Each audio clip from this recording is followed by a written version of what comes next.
de Campinas não pode perder, ou você que vai fazer alguma outra prova da Banca Vunesp, Cerquilho, tem que assistir esse vídeo para direcionar o seu estudo. Então, Guarulhos 2019, essa questão de junho que eu acabei de falar para você.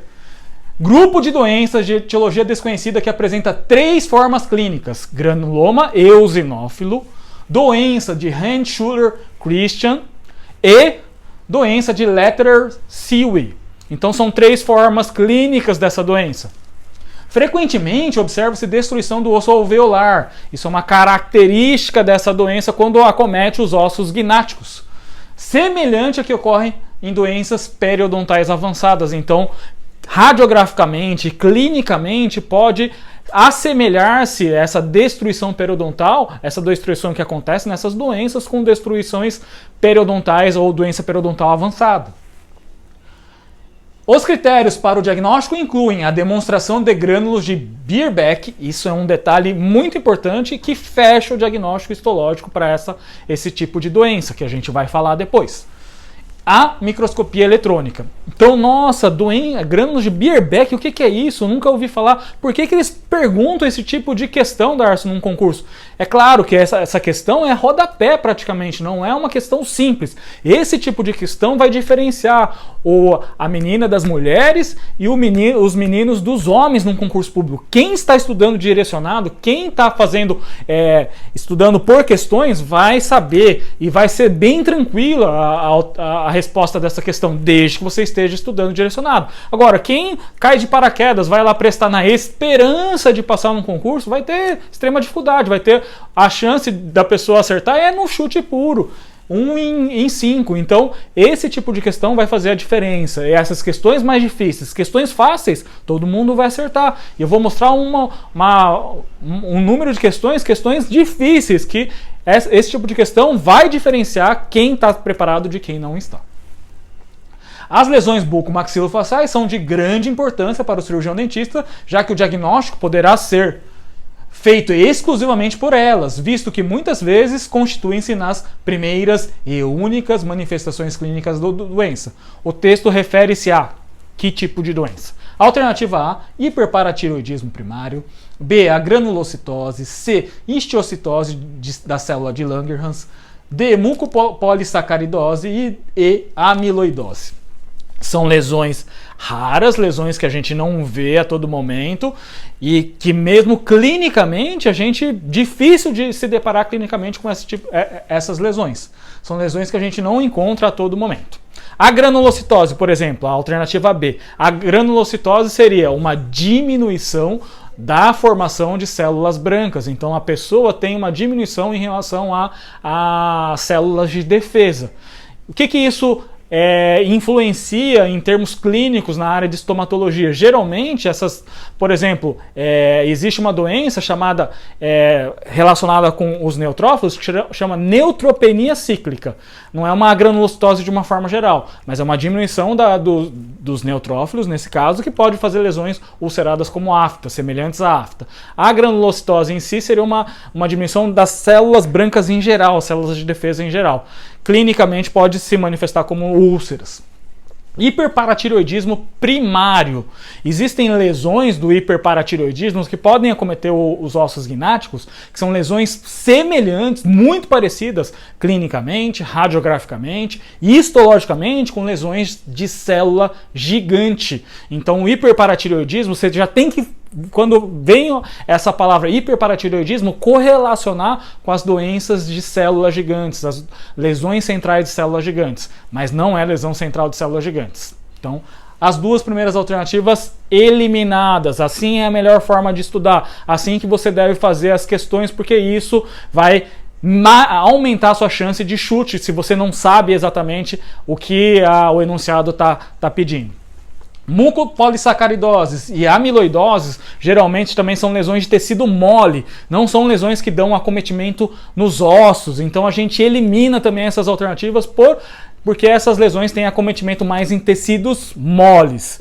Então a gente fica com a alternativa C, histiocitose das células de Langerhans, uma questão difícil, uma questão complicada que só quem estudou, só quem direcionou o estudo, só quem viu essa lesão na hora do estudo direcionado, consegue acertar uma questão dessa. Então essa questão é um diferencial. Acerta uma questão dessa e não erra aquelas questões fáceis, vai fazer toda a diferença no seu concurso público. Então é assim que você vai estudar. Não adianta também só saber a resposta correta, você tem que saber as outras alternativas. Por quê? Pode ser que caia num próximo concurso, no concurso de Campinas, falando a respeito de hiperparatiroidismo, fazer aquela correlação com lesão de células gigantes. Então, assim que você aproveita ao máximo essa questão. Então, é assim que você vai estudar. Eu não sei, eu sei que é histiocytose de célula de Langerhans, essa pergunta, mas eu não sei o que é mucopolissacaridoses, amiloidoses, a granulocitose. Vai lá e aí estuda a fundo, pega essas doenças e estuda. O livro-texto vai servir para complementar o seu estudo. Você não vai estudar baseado em livro-texto, fazendo resumo, questão por doença por doença, capítulo por capítulo. Esse é um jeito errado de estudar. Para de estudar dessa forma, porque assim você não vai conseguir êxito, você não vai conseguir estudar tudo. Em 2 meses é impossível você pegar todo o conteúdo da odontologia que você aprendeu em 4 anos, 5 anos, 4 anos e meio durante a graduação. Então, vai fazer questão. Essa é a forma mais direcionada e a forma mais certa de você estudar, porque senão você não vai conseguir ter tempo. Até seria interessante você pegar o livro-texto e estudar de cabo a rabo, mas você vai estudar de forma errada. Vai ter muita coisa no livro-texto que não cai. E se você estudar coisa que não cai, você está desperdiçando seu tempo para o estudo. Direcionamento de estudo é estudar por questão. Então vamos falar da histiocytose das células de Langerhans. O que são essas células de Langerhans, primeiramente? São aquelas células apresentadoras de antígeno. Essas células estão localizadas geralmente na região epitelial e elas vão apresentar antígenos para os linfócitos T. São células que têm características morfológicas de células dendríticas e elas têm essa função muito importante de ser células apresentadoras de antígenos. Então são células semelhantes a histiócitos. Histiócitos são macrófagos, células de Langerhans, são células mononucleares com essa característica morfológica dendríticas, encontradas na epiderme, na mucosa, linfonodos e medula óssea. Então, como eu falei, acabei de falar para vocês, são células apresentadoras de antígeno, são células importantes na questão imunológica de todos nós. Então essas células têm essa função de apresentar para os linfócitos T. Então são três possibilidades das histiocytoses das células de Langerhans. A primeira possibilidade, granuloma eosinofílico monostótico ou poliostótico. Está pegando um osso ou vários ossos. Isso pode acontecer na região dos ossos dos maxilares, na região maxilomandibular. Então essa região pode ser acometida por um granuloma eosinófilo monostótico, quando pega um osso, ou poliostótico, quando pega vários ossos. Existe também a doença de Hand-Schüller-Christian, que é uma histiocidose disseminada crônica. A diferença dessa primeira da segunda, que a segunda é aguda, a segunda ou terceira, né? A terceira é aguda e vai acometer mais crianças, mais bebês. Então essa vai ser a diferença principal entre essas duas. É crônico, vai acometer ossos, pele e vísceras. Não é só uma doença restrita a tecido ósseo como a primeira, o granuloma eosinofílico. Esse é um detalhe importante, já é uma doença disseminada. E a terceira, de Lederer-Sewe, vai acometer principalmente bebês, é uma histiocytose disseminada aguda e é a mais proeminente no envolvimento cutâneo e visceral, nem tanto da região óssea. Então esse é um detalhe importante, além de ser mais prevalente, mais incidente em crianças. Então isso que diferencia as três. A primeira, mais em ossos. A segunda, crônico, vai pegar bastante, né? Osso, pele e vísceras. A terceira, mais em crianças, vai ser mais proeminente em pele e mucosas e vísceras, não tanto em osso. Então é isso que diferencia essas três, a classificação da histiocytose. 50% dos casos, metade dos casos vai acometer principalmente crianças ou adolescentes menores de 15 anos. Esse é um detalhe muito importante. Então é uma doença mais prevalente numa faixa etária na primeira e segunda décadas.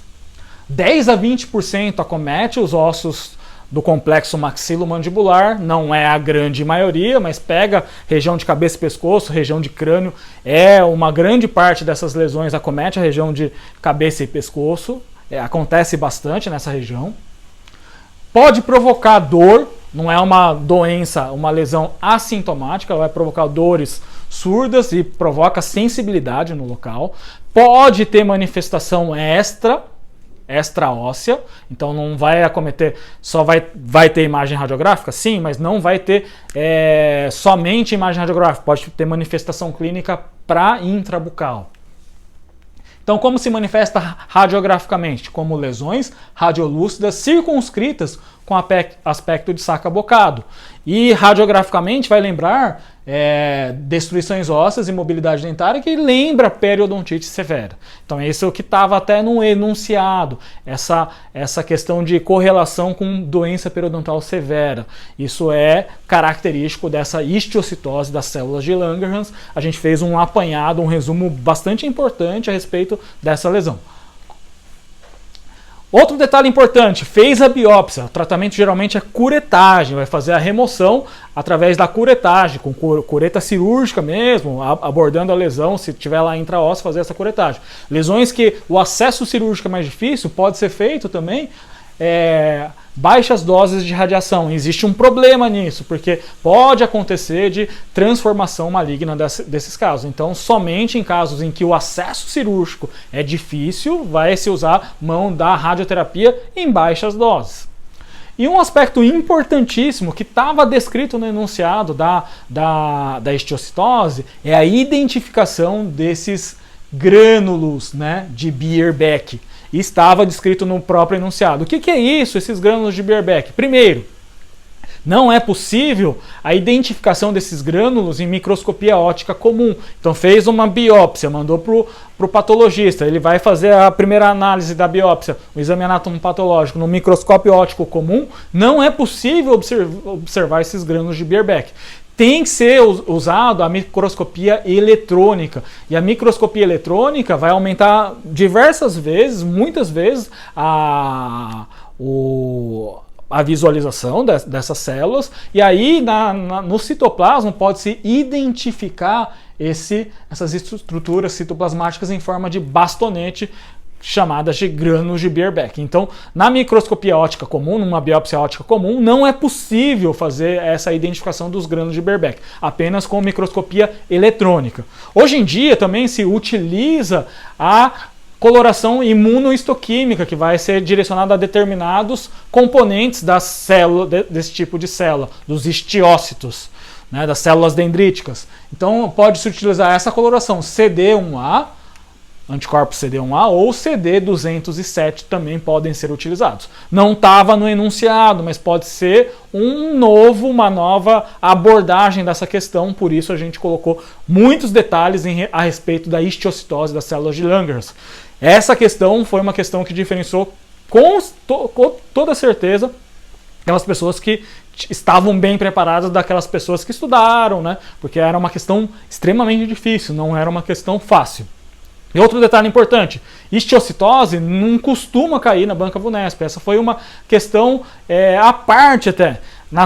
Nos próximos concursos pode acontecer de cair mais. Então, essa parte da aula que a gente deu, do aulão, é muito importante para a histiocitose. Já direcionou bastante em relação à parte teórica da histiocitose. Vamos ver radiograficamente como pode se apresentar. Olha essas áreas radiolúcidas, né, que parece, né, que houve os dentes estão até flutuando nessa lesão radiolúcida.